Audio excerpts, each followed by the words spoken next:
Hello and welcome to Nikolai's Genetics Lessons, and today we are going to talk about very unusual mode of inheritance. So just looking at this pedigree, would you be able to tell what is a mode of inheritance? Some of you right away can say that this is X-linked dominant chromosomal disorder, but take a look. This female is unaffected, but her son affected. Some of you may say this is X-linked recessive genetic disorder.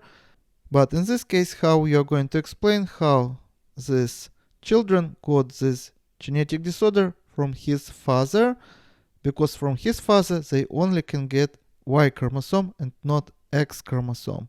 Okay, some of you may say that this is Y chromosome linked genetic disorder, but how you can explain what you see here?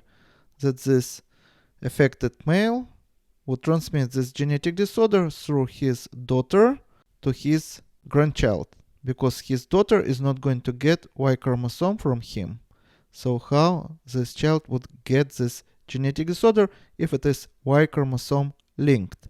Again, if this is going to be Y chromosome linked genetic disorder, then sons of this male also would inherit it. But you see, they don't have this genetic disorder, and this person also, this is peculiarity that 50% of the children, regardless of the sex, doesn't have this genetic disorder. Those, as you see, in this family, none have this genetic disorder, but here, this female has a daughter, and this daughter has affected son. So I would say that this is total mystery. It's nothing like you've probably seen ever before.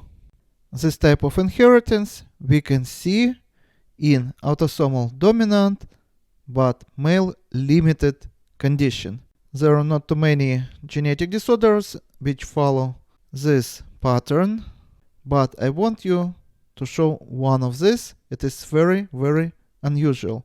Take a look, for example, at this picture of this boy. How do you think old this boy? This boy is only 2 years old, but he looks like he is about 5 years old. And this is the photo of the same boy, his name Patrick Burleigh, at age 7, but as you see, he looks much older than his peers, and he looks about 14 or 15 years old. Who of us didn't dream to grow faster, but believe me, when I read the story of this boy, he considered his childhood as nightmare. Just imagine, by the age when he was 2 years old, he already had pubic hair. And here is another photo of the Patrick at the age 6. Here is another photo of the Patrick at the age 8. But as you see, he looks about 10 years older than he really is. And here is another photo of the Patrick at the age 14 during his brief career as photo model. And this is going to be the last photo of the Patrick with his wife at the age 28. As you see, he pretty much looks on his age, maybe a little bit older, but nothing extraordinary.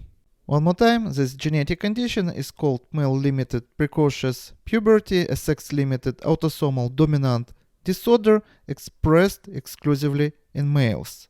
Now you may ask a question, why, for example, female may have this genetic disorder and not phenotypically express it, but transmit to her son, and not to all, but only to 50%, because this is autosomal dominant genetic disorder, meaning that only 50% of the children are going to get it, and it would be expressed in only 50% of the male progeny. This condition is due to overproduction of the testosterone, which produced by the gonads by Leydig cells in testes in men and by ovaries in women, although small quantities are also produced by the adrenal glands in both sexes.